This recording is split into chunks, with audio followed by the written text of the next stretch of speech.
Voilà un frêne qui ne va pas résister aux travaux, ça c'est sûr. Il va mourir. Déjà, on sent fébrile, on sent que ses feuilles sont moins nombreuses. Les racines ont été coupées tout autour. Il est même en seuil de rupture parce que sa motte risque de partir avec le vent. Moi, je pense que c'est vraiment une erreur de supprimer ces arbres. Regardez ce qui reste, il n'y a plus une ombre, pas une ombre, pas une ombre, pas une ombre. Donc vraiment c'est la catastrophe. On va replanter les arbustes au milieu, on ne peut pas replanter les arbres parce qu'il n'y a pas assez de place. Il n'y a même pas 80 cm d'espace, donc c'est pas possible. Bon, celui-là, un frêne, a peu de chance de résister. Sa surface à vivre est très limitée.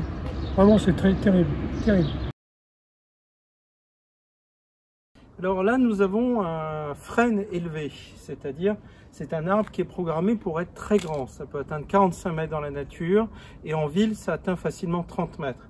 Sauf que là, notre pauvre frêne, on lui a coupé toutes ses racines maîtresses, c'est-à-dire les grandes racines qui pompent l'eau et les nutriments. Et non seulement celle-là, mais comme on l'a mis un petit peu en haut, toutes les racines, on va dire traçantes, là, ont été éliminées. Résultat, là on peut le voir, la moitié de ces branches, en fait, il les a fait délibérément mourir pour économiser l'eau. Donc là, il tente de survivre, ce qui devrait être un très grand arbre.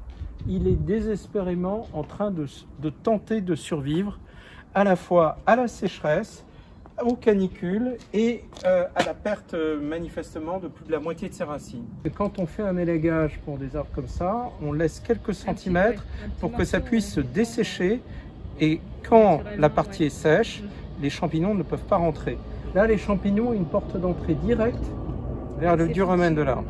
Un arbre de grand développement qui fait 20 mètres, on va dire un arbre adulte, par rapport à un arbre qui vient d'être planté de 5 mètres. La surface foliaire est proportionnelle au cube de la taille. Donc l'arbre qui fait 20 mètres, il vaut non pas 1 sur 5, mais 1 sur 5 fois 5 fois 5.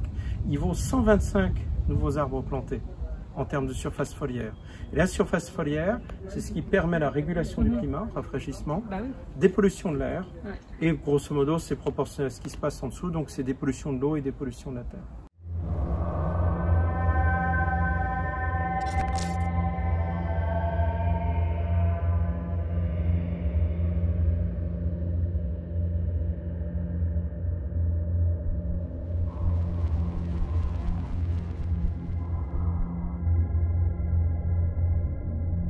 Sable plane, pratiquement mort sur pied après les travaux.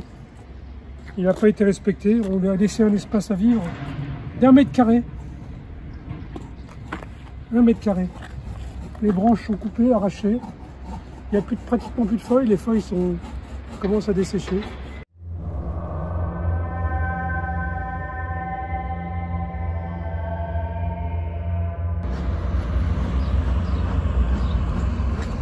Tous les maires nous parlent de replanter des arbres. Regardez cet espace-là. Les voitures vont être en dessous, ça va chauffer.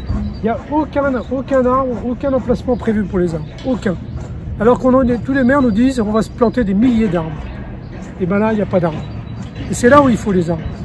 Dans les espaces publics, comme ça, les arbres, c'est du bien-être. Et ben non, là, ça va être que la voiture, avec du réchauffement, des températures élevées. Voilà, c'est foutu.